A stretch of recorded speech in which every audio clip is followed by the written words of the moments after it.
So up to now, we focused on how air gets into and out of your lungs, but ventilation alone doesn't keep you alive. What matters is how effectively oxygen and carbon dioxide move between the lungs, blood, and the tissues. So today's lecture takes us into that next step. Once air reaches the alveoli, how do those gases actually cross into the blood, dissolve, bind, and get transported throughout the body? So that's what we're going to focus on today. And here is just a lecture outline. Okay, so let's recall this diagram. You must have seen it before. So before diving into gas exchange, let's zoom out and remind ourselves of the entire journey of oxygen and carbon dioxide that takes it through our entire body. And this diagram does a fantastic job in showing the system as one of those continuous loops linking the lungs, blood, and also the tissue here. So the first step here is really oxygen exchange at the alveolus or alveolar capillary interface. And this is where fresh air reaches the alveoli, and then oxygen diffuses into the pulmonary capillaries right here. And blood arriving from the body is low oxygen, which you see right here. And then oxygen is transported. So once in the blood, oxygen will travel mainly by binding to what we call hemoglobin that you'll see, and it'll be delivered through the systemic circuit, and it'll arrive to your tissues, which they will receive that oxygen. At the tissues, oxygen leaves the blood and diffuses into the cells. It's used for cellular respiration to produce ATP or energy. And CO2 is then exchanged as a byproduct of metabolic waste. So it diffuses into the blood because the partial pressure of CO2 is higher inside the tissue than in the blood. CO2 transports back to the lungs. It's dissolved, bound to proteins, and converted to what we call bicarbonate, everything you're going to see. And finally, in the lungs, CO2 diffuses from the blood to the alveolus, and then that gets exhaled out during expiration. So the question is, how much oxygen and carbon dioxide is in the air? And that kind of boils down to the idea of Dalton's law. So Dalton's law here tells us that the total atmospheric pressure is just the sum of the pressures contributed by each of those individual gases. So since air is mostly nitrogen with smaller amounts of oxygen and tiny amounts of CO2, each gas pushes on us in a proportion to how much of it is present. So the key relationship is partial pressure is equal to the fractional concentration, fractional concentration of the gas multiplied by the total pressure. That's a total atmospheric pressure. So, and then this is the total atmospheric pressure, which includes oxygen, CO2, and nitrogen. So let's take a look at the partial pressure for oxygen in this case. So the fraction for oxygen in dry air is FO2 is equal to 0.21, because that's 21%. That's the makeup. The barometric pressure, or the PB, that's what it is here, is 760 mmHg at sea level, which is pretty much where we're all at. So therefore, 0.21 multiplied by 760 is about 160 mmHg. So that would be for the partial pressure of oxygen in our bodies. And then you have PCO2. So that's the fraction of CO2 in the air. That's only about 0.0004 or 0.004%. And if you multiply that by, again, the PB value of 760, you're going to get about 0.3 mmHg, so considerably lower. So there's two important take-home messages here. Atmospheric CO2 is very tiny, which is why inhaled air pretty much has almost no CO2, right? If you think about it. Fractional concentration is only used for gases in the air. Once gases dissolve in liquids like blood, we no longer talk about fractions. We use the term partial pressures and solubility, not concentrations. So just keep that distinction in mind. So this sets up for understanding why the alveolar gas composition is very different from room air and how diffusion gradients can drive gas exchange, which is what we're going to talk about. Now that we've calculated the partial pressure of gases in the dry atmospheric air, we need to remember something important. The air that you breathe never actually reaches your alveoli in that dry air form. So remember, we have to account for humidity in the respiratory tract. And so humidity matters because water vapor itself exerts a sense of partial pressure. That's the pH2O that you see here. So at the body temperature, water vapor has a fixed partial pressure of 47 mmHg. And that means out of the total 760 mmHg of atmospheric pressure, 47 mmHg, millimeters of mercury, is already reserved for water once the air becomes saturated. So the total remaining pressure that oxygen, carbon dioxide, and nitrogen have to share becomes 760 minus 47. That leads you to about 713. Okay, that's completely different. And so the key idea here is that the fractional concentration of gas stays the same, but the total pressure it's applied will be smaller. And so the partial pressures would actually go down. So if you did the calculations again, and I recommend you stopping the video and trying it yourselves, it'll become 150 for PO2, and then for CO2, it's going to fall down. So it falls from 0.3 to about 0.29. Again, the fractional concentration is unchanged. It's just the total available pressure that shrinks. Now let's look at what actually happens once the inspired air reaches the alveoli. Dry atmospheric air has a PO2 of about 160 mmHg and essentially no CO2, but those numbers do not match the gas composition inside the alveoli. And the reason is that by the time that air goes to the alveoli, there's two major changes that happen. First, the air becomes humidified, so the value now drops to 150 technically. So this one is representing the dry air outside in our environment, and the inspired PO2 drops to about 150 before it even mixes with anything. And second, this is the big one. The alveoli never fully empties. Each breath only replaces a small fraction of what's already inside the lungs. So fresh incoming air mixes, remember, with the large volume of residual air, that stale air that I was talking about, that's been sitting there and continuously exchanging gases with the blood. And that's that P100, that's that stale air. And so blood arriving at the alveoli is low in oxygen, so there is still enough of a gradient from 100 to whatever the gradient is, let's say 40, to go down their partial pressure gradient. So oxygen is going to move from the alveoli into the blood, and CO2 moves from the blood to the alveoli. So that constant exchange really shifts that alveolar gas composition away from the atmospheric values. So after mixing with residual air and reaching steady state with the blood, alveolar partial pressures settle at approximately 100 mmHg for O2 and about 40 mmHg for CO2. And these are the values that matter for gas exchange. And so the gradients driving diffusion at the alveolar capillary interface would be, again, as I said just now, 100 mmHg in the alveoli and then about 40 mmHg for blood, for oxygen. And then for blood here, for CO2 would be about 46 mmHg and then 40 mmHg in the alveoli. So it's always following down their gradient. So now that we understand partial pressures in the air in the alveoli, next question is how much of that gas actually dissolves into liquid, like let's say in the blood.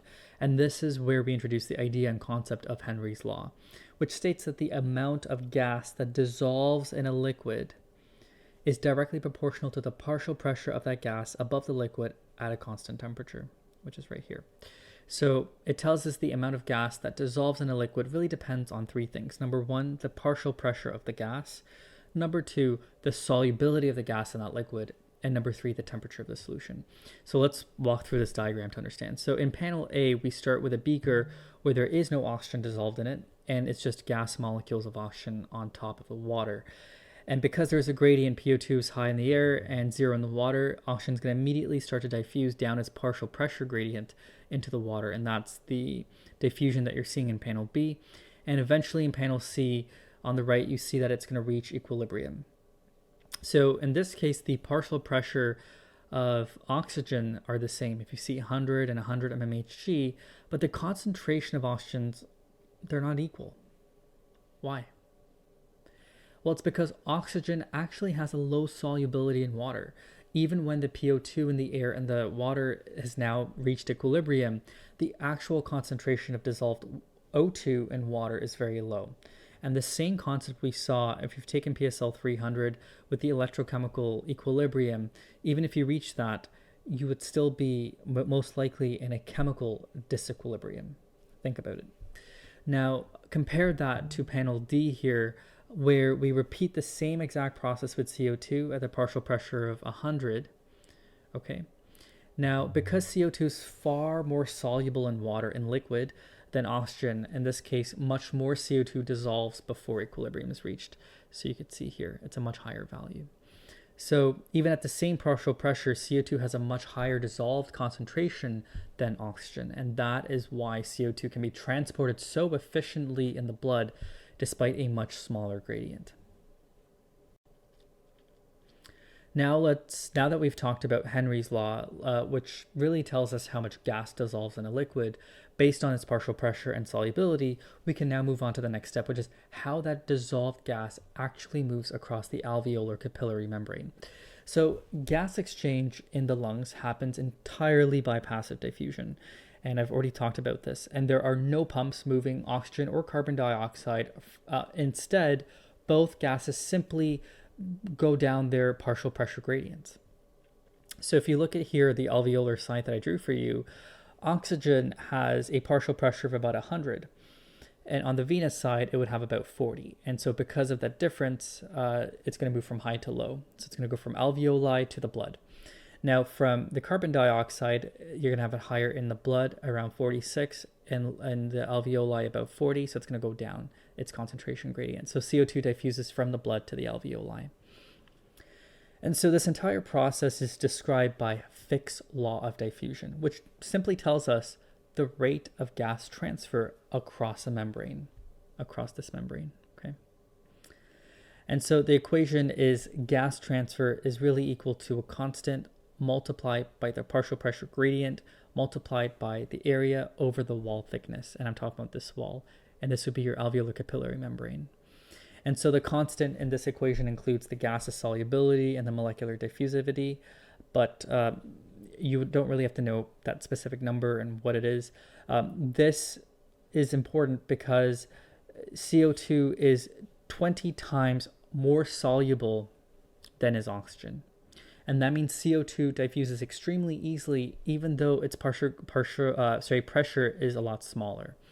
So this is also why diffusion limiting diseases like, let's say, pulmonary fibrosis can really impair oxygen transfer earlier than CO2. So oxygen is less soluble and therefore more sensitive to changes in the membrane thickness. So the big picture here is that Henry's law tells us how much gas dissolves, but Fick's law really tells us about how fast the rate at which the dissolved gas diffuses across the membrane. Both laws work together to really explain how oxygen enters the blood and how CO2 leaves it during each breath. Let's talk about what happens when lung diseases can disrupt one or more parts of the Fick's law. So remember, Fick's law told us that gas transfer really depends on four key things: the partial pressure gradients, the surface area, the availability for diffusion from that surface area, and the thickness of the membrane and the gas's solubility.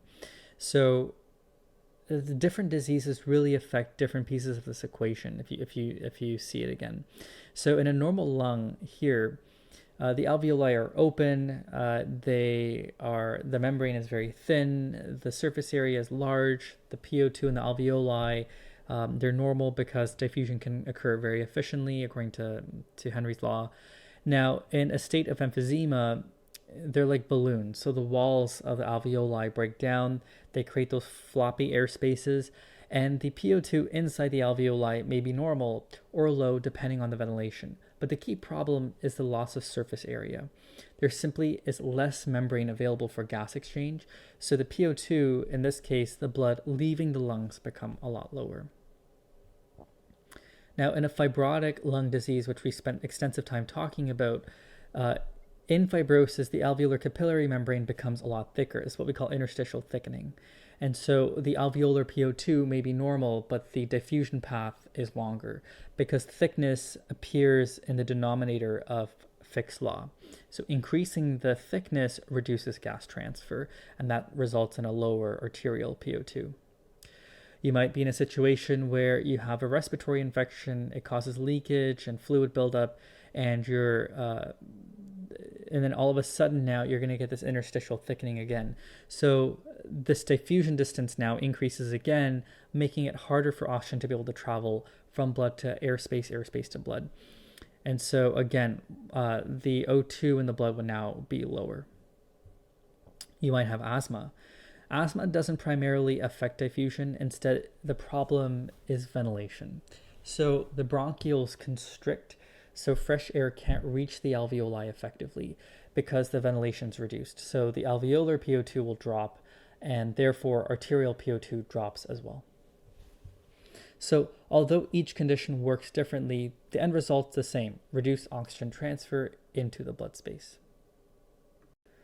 So here's a full picture of oxygen and carbon dioxide levels throughout the respiratory and circulatory system. And the key idea is that the partial pressures gradually change as you move through various circuits, from the atmosphere to the alveoli compartment to the blood compartment to the tissues and then back again. And these gradients are exactly what drive diffusion at each step. So we start at the atmospheric air, which is right out here, where it's about P160 here and a PCO2 of 0.3 mmHg. But as we already discussed, by the time the air becomes humidified, it mixes with residual alveolar air, and the alveolar values change as well. So in the alveolar air, the PO2 is about 100 mmHg, and the PCO2 is about 40 mmHg. And these are important values because these are the numbers that actually drive gas exchange with blood and the alveolar capillary interface. So blood arriving in the lungs via what we call the pulmonary arteries here in blue, that's clearly deoxygenated. This is the venous blood, and it has just returned from the tissues, and its PO2 is low, around 40 mmHg, and its PCO2 is higher, so it's 46 mmHg. And because gases diffuse down their partial pressure gradient, oxygen will diffuse from the alveoli into the blood, and CO2 from the blood to the alveoli. So now this really gives us values that we see in our arterial blood leaving the lungs, which is going to be 140, which is right here. So this oxygen-rich blood now, remember, it makes its way to the left ventricle, and it ejects past the aorta into the systemic circuit, and the cells in the tissues constantly use oxygen for metabolism and are producing carbon dioxide as waste products. So tissue PO2 would be low here because they're constantly using it up. So again, because of the gradient, it's going to constantly be uptaken, and vice versa with CO2. So this creates this opposite gradient at the systemic capillaries. Oxygen diffuses from the blood into the tissues, and CO2 goes from the tissues into the blood. So it's pretty intuitive if you think about it. And the overall pattern is this entire circuit, and it should be pretty intuitive if you follow along. This is where it gets a little bit tricky. Okay, so we're going to walk through this graph very carefully because it shows exactly how oxygen and carbon dioxide exchange in the lungs as blood moves through the pulmonary capillaries. Okay, down here. And I've labeled every single part as it's moving down the capillaries. And to avoid confusion right away, the graph shows only the pulmonary circulation. Okay, I'm talking about the blood traveling from the right heart, which is right here, to the lungs, moving along the alveolus, and then leaving the lungs back to return to the left heart. So I want to clarify, this does not show what happens in the systemic circuit, the systemic tissues. So we start from the far left in this blue area, and notice here at the top we're talking about PO2 and the bottom PCO2. So I want you to kind of follow along.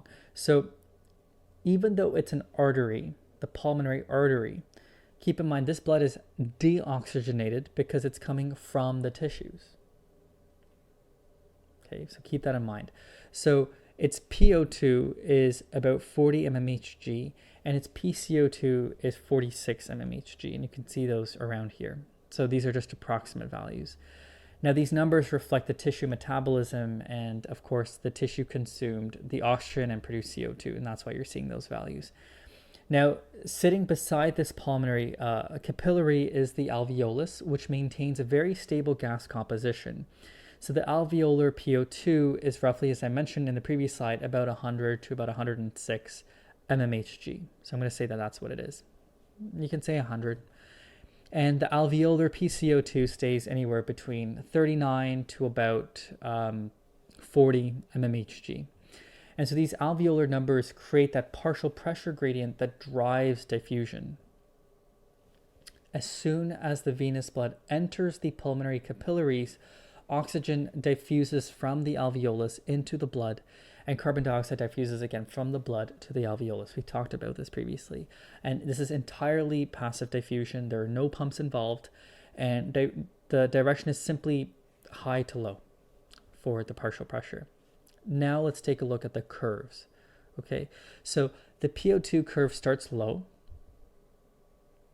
Okay, you see right here at around 40, and it rises very steeply towards the alveolar tissue, the value, to about 106. And it actually reaches that high value quite early on, almost 1/3 of the entire way of the capillaries. Do you see that? So that steep curve is quite quick. That means oxygen loading is completed long before the blood reaches the end of the capillaries, which is right here. Okay, full end of the capillaries. So everything after that point where the curve is flat is what we call the oxygen safety margin. It's its unused capacity. So that plateau region means that the lung has more diffusion capacity than it actually needs at rest. So this oxygen safety margin becomes extremely important when the cardiac output, let's say, increases during exercise. When you exercise, blood moves through the pulmonary capillaries much faster, so the transit time will be a lot shorter. But because the oxygen equilibrates normally finishes so quickly early on, right, in like 1/3 of the way there, even a reduced transit time is still enough for the full oxygen loading to happen. So this flat part here, this is what protects arterial PO2 from falling during an exercise. It's able to have that safety margin window to compensate for a faster rate. So only if diffusion is slowed, as in, let's say, pulmonary edema, interstitial fibrosis, or carbon monoxide poisoning, does the safety margin start to disappear. It starts to get a lot worse. So in those conditions, oxygen loading takes longer and blood may leave the lung before fully equilibrating. And this causes the PO2, arterial PO2, to go down, to fall even lower. And if it's too low, then of course your tissues can get compromised later in the systemic circuit. Now let's talk about what happens in CO2. So because CO2 has its own safety margins, it's even larger than oxygen. If you take a look right here, compared to oxygen. So the curve starts at 46, and then it falls down to 40 really, really quickly, right? And so it equilibrates incredibly quick because it's about 20 times more soluble than oxygen in the blood. And so, in fact, CO2 finishes unloading into the alveolus even earlier than oxygen finishes loading, as you see up here, and then it just basically maintains plateau. And this is known as the CO2 safety margin. It's very large. So you're probably like wondering, why is that helpful?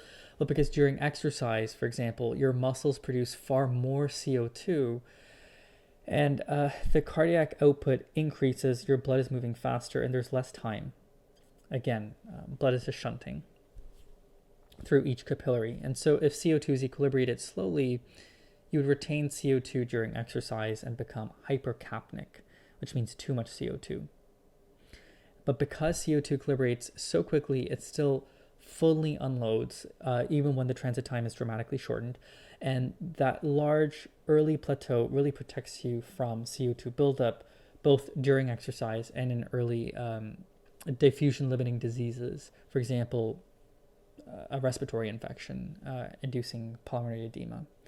And that is that CO2 safety margin that I'm talking about. So if you want a simple analogy, oxygen diffusion is like writing an essay. You finish early and then the rest of the exam is just extra time for you. And the rest of the, and CO2, for example, diffusion is like writing a one sentence answer and then you finish almost immediately. So almost like the entire exam period becomes extra time. And that extra time is your safety margin. Now finally notice that the arterial PO2 at the far right, okay, is slightly lower than the alveolar PO2.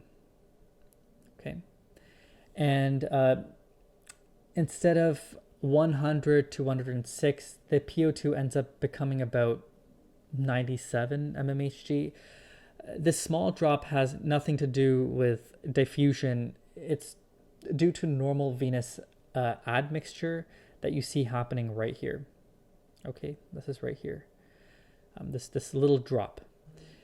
And so it's normal venous admixture, meaning there's a tiny amount of deoxygenated bronchial blood that mixes with the oxygenated pulmonary venous blood. Okay, but it's not significant enough for you to have like, oh my God, I have no like oxygen. It's nothing like that. It's just a little dip because of a bit of mixing. And just to emphasize this, the far right of the graph again is the pulmonary venous blood just after it leaves the alveolar capillaries and is returning to the left heart. So the graph really ends right here. It does not follow the blood into the systemic circulation. So hopefully this makes sense. If it doesn't, I'm happy to go through it with you, and we can talk more about this later. So you must have heard about hemoglobin. It's a protein that's found inside red blood cells, and its entire job is to bind and carry and release oxygen. Without hemoglobin, you physically could not carry enough oxygen to stay alive, not even close. So structurally, hemoglobin is made up of 4 globin chains, each one wrapped around the heme group that you see right here. And this is kind of a zoom in picture here. And you can think of it like 4 seats in an oxygen car, if you will. And so each seat is a heme, and each heme contains what we call a porphyrin ring with an iron atom right at the center. And that iron atom is the actual spot that binds oxygen. So each hemoglobin molecule has 4 iron atoms, 4 potential oxygen binding sites. And this is important because oxygen is barely soluble in plasma on its own compared to CO2. Only about 3 mils of oxygen per liter of blood dissolves directly in plasma. That's not enough for the body's needs. So your tissues at rest need about 250 mils of oxygen per minute. Yeah, so you need hemoglobin. So what hemoglobin's doing now is going to amplify your oxygen carrying capacity enormously. Inside the red blood cells, hemoglobin binds the other 197 mils of oxygen per liter of blood, which is more than 60 times what plasma alone can carry.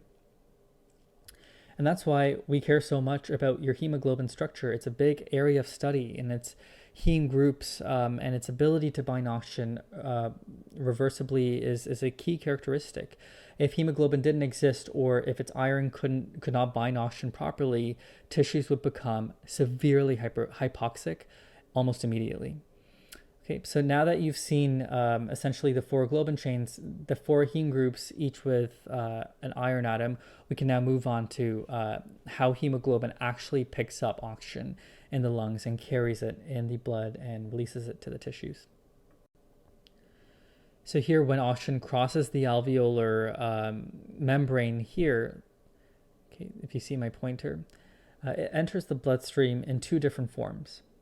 Okay, so first, very, very small amounts, less than 2%, will dissolve directly in plasma.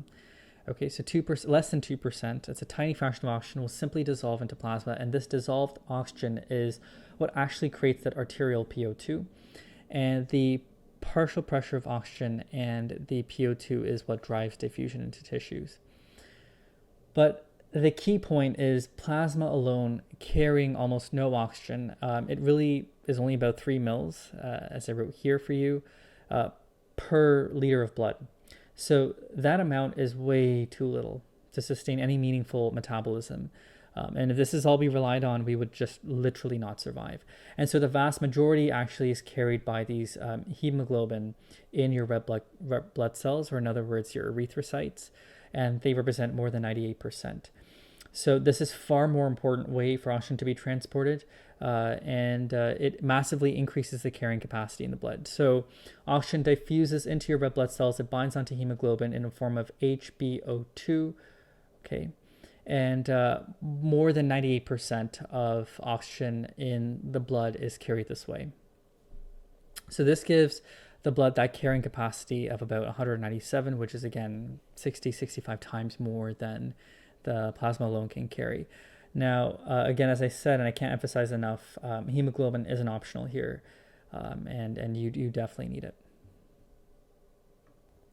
Finally, here you see the oxyhemoglobin disassociating, and then O2 essentially making its way to feed these cells for cellular respiration.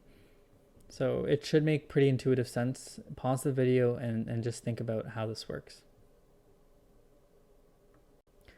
What you see here is what we call the oxygen hemoglobin dissociation curve, and this curve tells us how saturated hemoglobin is at any given partial pressure of oxygen. Okay, and understanding its shape explains almost everything about oxygen loading and unloading in the body. So the x-axis that you see here represents your PO2 levels across the body, and you could see here this is the resting cell and the alveoli in purple. Okay, so in a resting cell, it has very low oxygen because it's always consuming, and in the alveoli, it's rich in oxygen, so it's going to have the higher number. During exercise, the PO2 in a working muscle can drop even lower to about 20, so it can go all the way down here in an exercise muscle. So this x-axis is really important to track where the blood is traveling from the lungs to the tissues, back to the lungs. The y-axis here represents the percent saturation of hemoglobin. Okay, so this means that we are very close to 100%.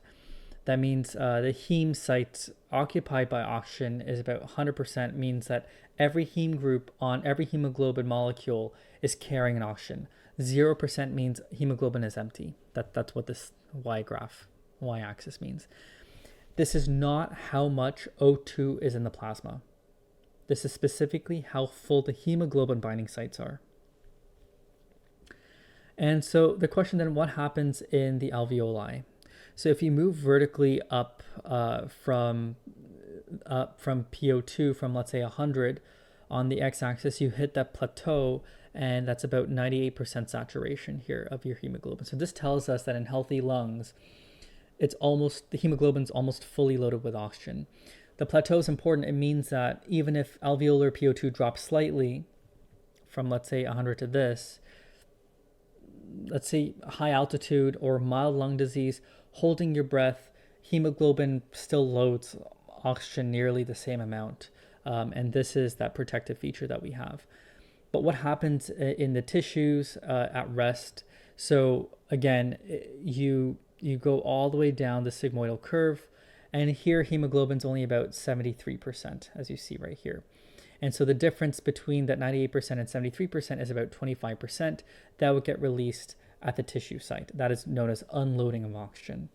Okay, so tissues extract only about a quarter of oxygen carried by hemoglobin. The rest stays on board as a reserve just in case.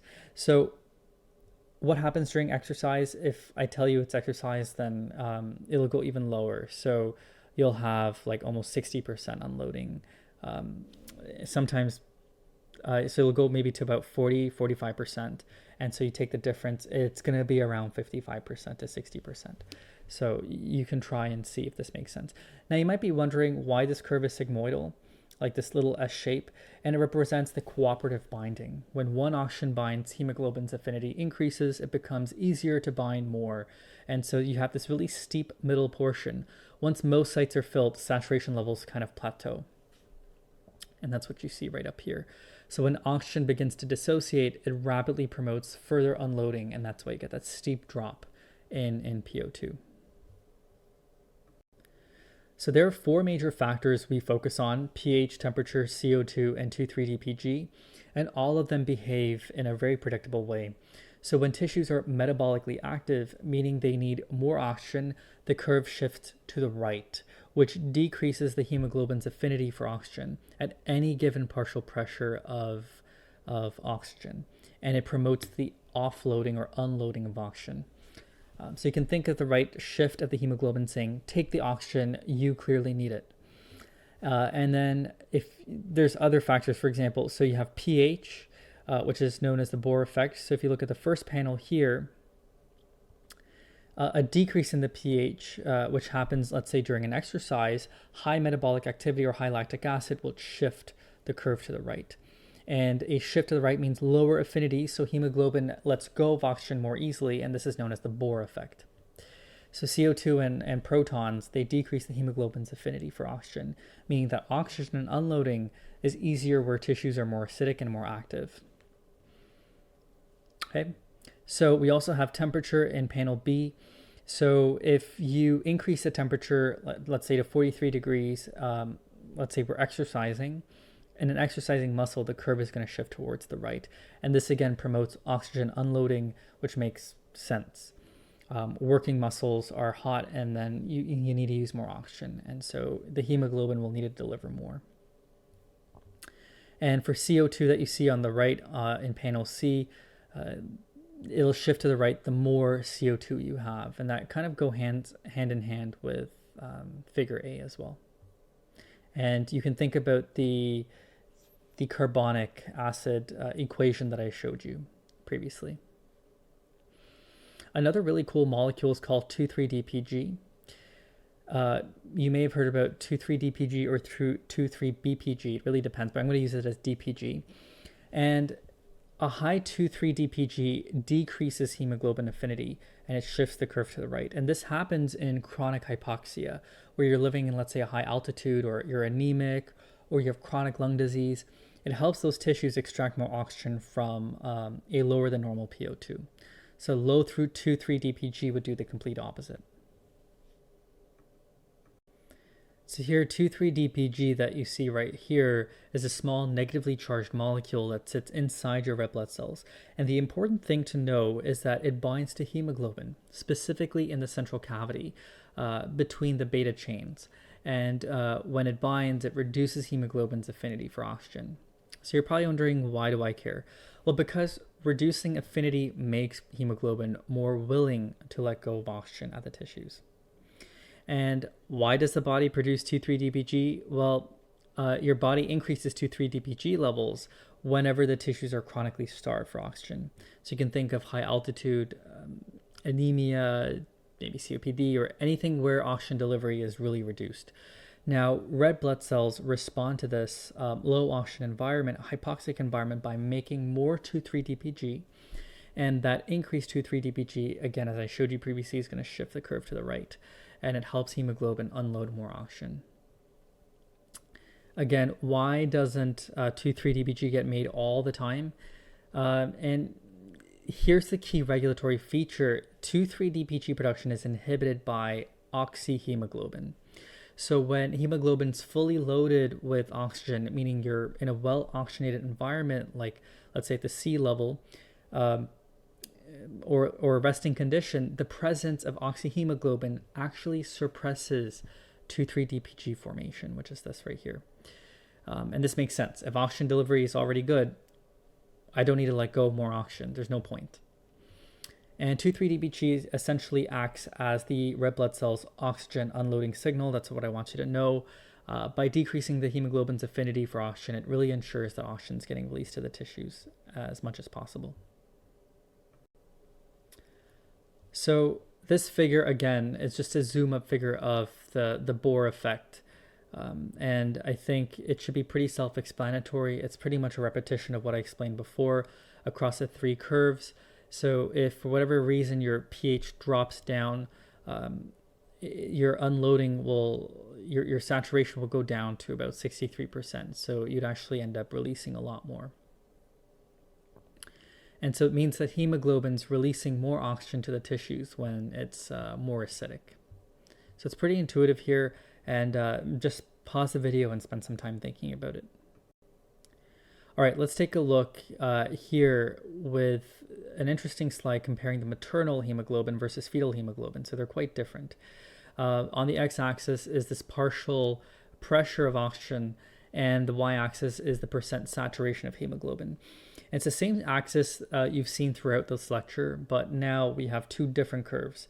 The lighter curve represents the maternal hemoglobin, which is the adult hemoglobin, right here at the bottom, and the darker one at the top is the fetal hemoglobin. And so you can pause the video and really think to yourself, what do you think is going on at various levels of O2? But the key thing to notice here is that the fetal curve is shifted towards the left. The left meaning higher affinity to hold on to oxygen for every single same partial pressure of oxygen. And why does this matter? Well, inside the placenta, PO2 is actually quite low. Much lower than what we see in adult lungs. So if the fetal hemoglobin didn't have that higher affinity, well, the fetus would struggle to extract oxygen from the maternal blood. So if you take a look at PO2 of about 30 mmHg, which is roughly what you would find in the placental blood, it's around here. Okay, compare the fetal to the maternal. Maternal might be about 60% saturated, whereas the fetal hemoglobin is already around 75 to 80% saturated. So it's like somewhere around here. So the fetus is essentially pulling oxygen off the maternal hemoglobin simply because its hemoglobin is different and it binds to oxygen more strongly. And this is an elegant physiological adaptation that minimizes that oxygen transfer from mother to fetus. Structurally, this difference comes from the fact that the fetal hemoglobin has two gamma chains instead of a beta chain, found in what we find in adult hemoglobins, and the gamma chains bind to 2,3-DPG a lot less effectively. And since 2,3-DPG normally reduces hemoglobin's affinity, the fetal hemoglobin stays a lot more, has a higher affinity for oxygen. Now, I'm going to add one more interesting detail here. During pregnancy, the mother's 2,3-DPG levels go up. So during parturition, it goes up. And you'll see that level rise quite early on, and that shifts her curve slightly to the right. This means the maternal hemoglobin releases more oxygen readily. Again, this is helping the oxygen move towards the fetus.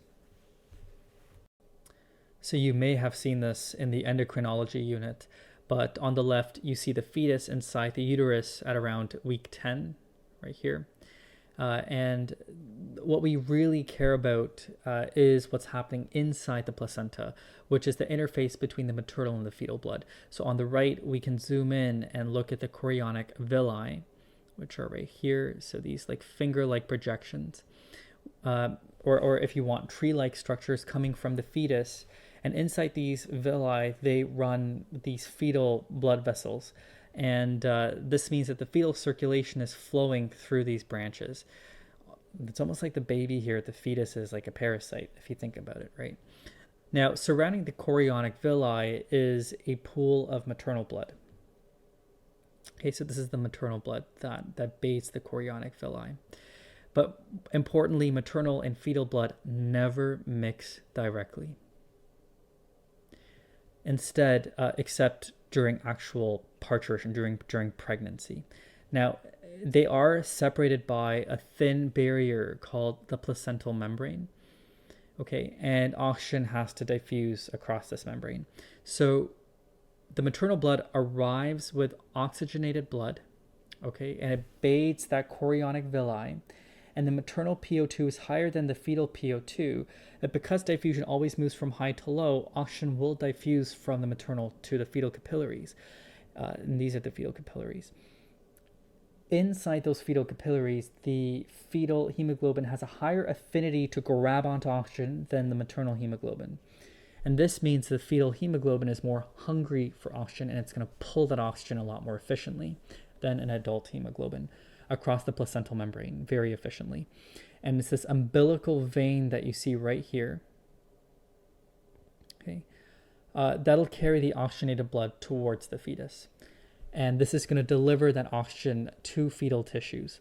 Meanwhile, the umbilical arteries are carrying that deoxygenated fetal blood back to the placenta, where the CO2 and waste products can diffuse into the maternal circulation.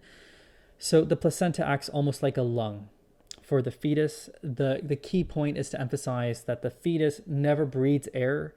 It's not exposed to the environmental air, and the placenta is that site of gas exchange. And that combination of low fetal PO2, high maternal PO2, fetal hemoglobin's affinity, and maternal adaptations like increased 2,3-DPG, they all work together to ensure oxygen moves from the mother to the fetus effectively. This is how it works. So we're now going to wrap up our discussion talking about how CO2, three main ways that CO2 travels in the bloodstream. First, it's dissolved in plasma a lot more efficiently than in O2. So we're looking at about 7%. So a small portion of CO2 just simply dissolves. Now, CO2 is actually much more soluble, as I said, than oxygen, so even 7% seems small. It's still physiologically meaningful, but it's not the major transport form. CO2 can be bound to hemoglobin, about 23%. So that's about a quarter, and that's bound to hemoglobin in a form called carbaminohemoglobin. And this doesn't bind to the heme iron the way that oxygen does. Instead, CO2 binds to the amino groups on the globin chains. And an important detail here is that deoxygenated hemoglobin binds to CO2 more easily, and this is known as the Haldane effect, which I'll talk about. And essentially, it just helps CO2 load into the venous blood as oxygen is being unloaded to those tissues. The third way is converted to bicarbonate, so that's about 70%, so that's the majority way. It's by far the most dominant. So inside the red blood cells, CO2 combines with water to form carbonic acid. And it's the same reaction you're seeing over and over again. This reaction is extremely slow on its own, but it's definitely sped up by an enzyme called carbonic anhydrase, which is known as Ca here. And so this is the reaction, you've seen it before, and carbonic acid will immediately dissociate into protons and bicarbonate ion that you see right here. And the bicarbonate is then transported out of the RBC into the plasma, where it becomes the major form of CO2 that travels to the lungs. Meanwhile, the proton here is buffered by the hemoglobin, preventing large changes in pH flux. When the blood reaches the lungs, the entire process reverses. Bicarbonate comes back to the RBC, recombines, and then CO2 is regenerated and then exhaled at the lung level. So I'm now going to show you exactly what I'm talking about in the next slides. So this essentially is just a diagram of everything I was explaining. So if you start on the left here, let me just take out my pointer again.